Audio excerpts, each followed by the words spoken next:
ڈالروں کی اب یلغار. اب یہاں پر امریکی سرمایہ اور ڈالر چاہے مشرق سے آئے چاہے مغرب سے آئے وہ یہودیوں کا اعلی کار ہے. آپ نے اگر $1 نوٹ کا اگر کبھی نقشہ دیکھا ہو، اس کے اوپر جو سگنیا بنا ہوا ہے، جو نشان ہے، وہ کیا ہے؟ پیرامڈ، احرام مصر. یہ کن کے لیے اہمیت رکھتے ہیں؟ ہزارہا یہودیوں کا خون اور ان کی ہڈیاں ان پیرامڈز کے تلے دبی ہوئی.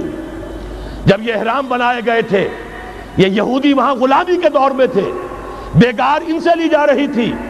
بڑے بڑے پتھر جب گرتے تھے تو پسنے والے یہودی ہوتے تھے.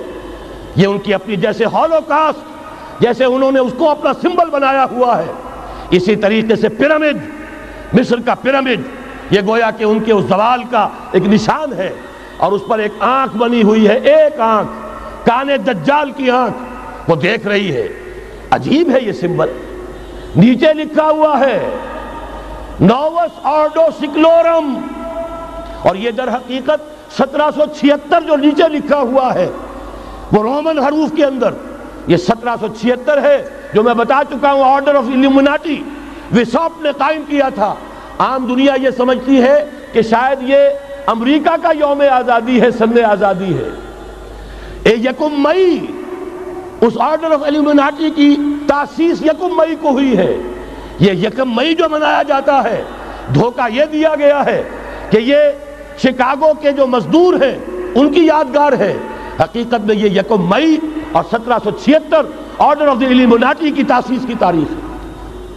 ڈالر میرے اس دیش کو ناپاک نہ کرنا. اور میں تو انہیں داد دیتا ہوں، جو کچھ انہوں نے، شاعر کہتے ہیں اس کو جو صاحب شعور ہے، اس صاحب شعور نے جو مشاہدہ کیا ہے کہ ڈالر آئے گا تو کیا آئے گا ہمارے ہاں. میری تو فکر کے اندر رچ بس گیا ہے. پاکستان کے بارے میں جب کہا تھا اے آندھیوں سنبھل کے چلو اس دیار میں، امید کے چراغ جلائے ہوئے ہیں ہم. ہماری امیدوں کے چراغ ہے یہ. اسلام کا گہوارہ بننے والی ملک ہے یہ. اس کو ہم نے قائم کیا تھا اسلام کے لیے. یہ آندھیاں نہ چلیں. اس ملک کو ہم نے اسلام کے چراغ جو ہیں ہم نے اس میں روشن کیے ہوئے ہیں. اے آندھیوں سنبھل کے چلو اس دیار میں، امید کے چراغ جلائے ہوئے ہیں ہم.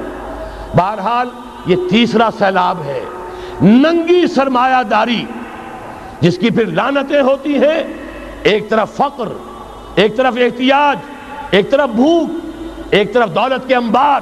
پہلے بھی ہمارے ہاں فرق کم نہیں ہے، لیکن اب جو ہوگا، اگر یہ بات پوری ہو گئی تو وہ ننگی سرمایہ داری. اور سرمایہ داری ہی در حقیقت یہود کا سب سے بڑا ہتھ کنڈا ہے. یہ بینکنگ کا نظام، یہ سارا کا سارا سودی نظام، یہ IMF، یہ ورلڈ بینک، یہی تو ان کے سب سے بڑے ادارے ہیں. تو واقعہ یہ ہے کہ 3 طرف سے ہم پر حملہ ہو رہا ہے. اور یہ سود کے بارے میں کیا کہا تھا اقبال نے؟ از ربا آخر چمی زائد فتن، اس سود کے ام الخبائث کے پیٹ سے سوائے فتنوں کے اور کیا برآمد ہو سکتا ہے؟ کس نہ داند لذت قرض حسن، کسی کو قرض حسنہ کی لذت یاد نہیں رہی. بغیر سود کے قرض دو. تمہارے پاس فاضل رکھا ہوا ہے، کسی بھائی کو دو کہ وہ اپنی معاشی گاڑی کا پہیہ چلا لے، پھر اصل واپس لے لینا. اگر اتنی ہمت نہیں ہے کہ ان تصدقوا فهو خیر لکم، صدقہ ہی کر دو تو سب سے اچھا ہے. دے ہی ڈالو اپنا فاضل سرمایہ. یسألونک ماذا ينفقون قل العفو، مت رکھو اپنے پاس، یہ گندگی ہے. لیکن اگر بڑے ہی کم ہمت ہو تو کم سے کم قرض حسنہ دو، اپنی اصل رقم واپس لینا. کس نہ دانت لذت قرض حسن، از ربا جاں تیرا دل چو خشت و سنگ. اس لیے کہ سود کے ذریعے سے انسان کے اندر تاریکی پھیل جاتی ہے.